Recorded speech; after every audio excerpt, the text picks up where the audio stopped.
Hi అండి. మేమైతే Tuesday రోజున మోపిదేవి టెంపుల్కి వెళ్ళామండి. మోపిదేవి టెంపుల్ వచ్చేసి రేపల దగ్గర ఉంది.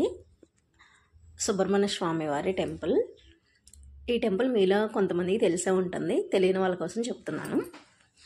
మాకైతే తెనాలి నుంచి 1.5 hour పడుతుంది ఆ టెంపుల్కి వెళ్ళడానికి. ఇక్కడైతే నాగేంద్ర స్వామి పుట్ట ఉండేది. పుట్ట దగ్గర పాలు పోస్తూ ఉన్నారు అందరూ.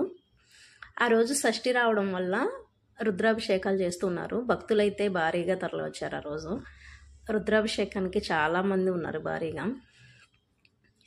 మేమైతే దర్శనం చేసుకొని బయటకు వచ్చిన తర్వాత ఇక్కడ పంతులు గారు తీర్థం ఇచ్చి ఆశీర్వదిస్తూ ఉన్నారు. తీర్థం తీసుకుని ఆశీర్వాదం అందుకున్నాము. తర్వాత వచ్చేసి ఇక్కడ చెట్టు చుట్టూ ప్రదక్షిణ చేసి వచ్చి కూర్చున్నాము. ప్రసాదం తీసుకున్నాము, లడ్డు పులిహోర. అదైతే కొంచెం తీసుకొని బయటకు వస్తున్నాము. ఇక్కడ స్వామివారు అయితే చాలా మహిమగల స్వామివారు అని చెప్తారండి. ఇక్కడ స్పెషల్ ఏంటి అంటే రాహుకేతు పూజలు చేస్తూ ఉంటారు. కుజదోషాలు ఉన్న కుజదోషాలు పోవడానికి రాహుకేతు పూజలు, సంతానం లేని వారికి సంతానం ఖచ్చితంగా కలుగుతుంది ఇక్కడికి వచ్చి పూజ చేస్తే అని చెప్తుంటారు. కళ్యాణం జరిగిన వారికి కళ్యాణం కూడా అవుతుంది. ఇక్కడ వచ్చేసి స్వామివారికి స్పెషల్గా పూజలు చేస్తూ ఉంటారు.